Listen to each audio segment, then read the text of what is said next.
Bonjour à tous, je suis Julie, l'auteure du blog Apiculturez-vous. Je vous souhaite la bienvenue pour une nouvelle vidéo, les astuces du bonheur au travail, une série de vidéos où je partage avec vous des astuces testées et approuvées pour améliorer votre niveau de bien-être au travail. Aujourd'hui, dans cette nouvelle vidéo, je vous propose de travailler sur votre rapport personnel au bonheur. Préparez-vous parce que cette vidéo va vous amener à vous faire quelque peu réfléchir sur vous-même. En fait, je me suis dit qu'avant de creuser un peu plus la question de son propre bien-être au travail, il était quand même essentiel avant tout de se demander ce qui nous rend heureux personnellement et de façon générale dans notre vie. Parce que oui, dans bonheur au travail, il y a le mot bonheur. Mais alors le bonheur, qu'est-ce que c'est? Le bonheur, c'est un sentiment qui est tellement subjectif.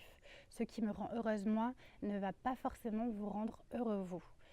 En fait, le bonheur, c'est un état d'esprit et ça se cultive. Je vous en parle dans la toute première vidéo où j'aborde le sujet. Le bonheur, c'est aussi construire un état de bien-être et d'équilibre intérieur qui va reposer sur trois choses. Et c'est ces trois choses que je vais aborder sur cette vidéo. En fait, ces trois choses sont tirées de la théorie du bonheur authentique du psychologue américain Martin Seligman, qui est très connu puisque c'est le grand initiateur du courant de la psychologie positive.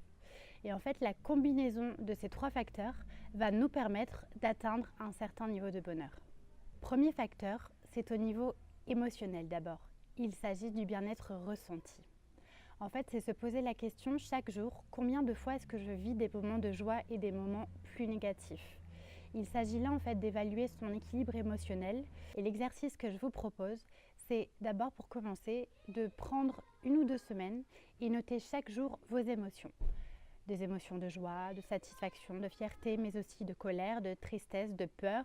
En fait, il s'agit de voir dans la journée combien de fois je vais vivre des affects positifs et des affects négatifs. On parle souvent de faire sa météo intérieure en fait, c'est de faire son introspection et de voir comment je me sens à un instant T. Demandez-vous ensuite comment faire en sorte d'augmenter le nombre d'émotions positives que vous vivez au cours de chaque journée. Qu'est-ce que j'aurais besoin d'avoir plus souvent dans ma vie pour vivre plus d'affects positifs? Est-ce que j'ai besoin de plus de soleil, plus de moments en famille, plus de moments pour moi toute seule? Alors je vous rassure, le but du jeu ce n'est pas d'être heureux tout le temps 24 heures sur 24. On est d'accord que ça c'est complètement impossible. Essayez en fait plutôt d'atteindre un objectif d'équilibre émotionnel en essayant de faire en sorte d'augmenter le nombre d'affects positifs. C'est-à-dire de faire en sorte qu'en fait il y ait plus d'émotions positives qui l'emportent dans votre journée que d'affects négatifs. Le deuxième point, il s'agit de se poser la question sur son bien-être évalué. En fait là il s'agit de voir si vous appréciez ou non la vie que vous menez. Et là je vous amène à vous poser les questions suivantes.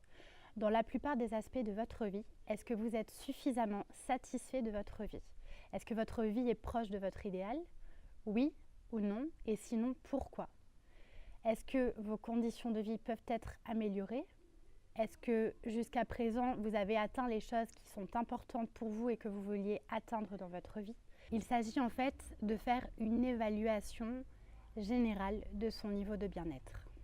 Enfin, le troisième facteur, ça va être le bien-être d'aspiration.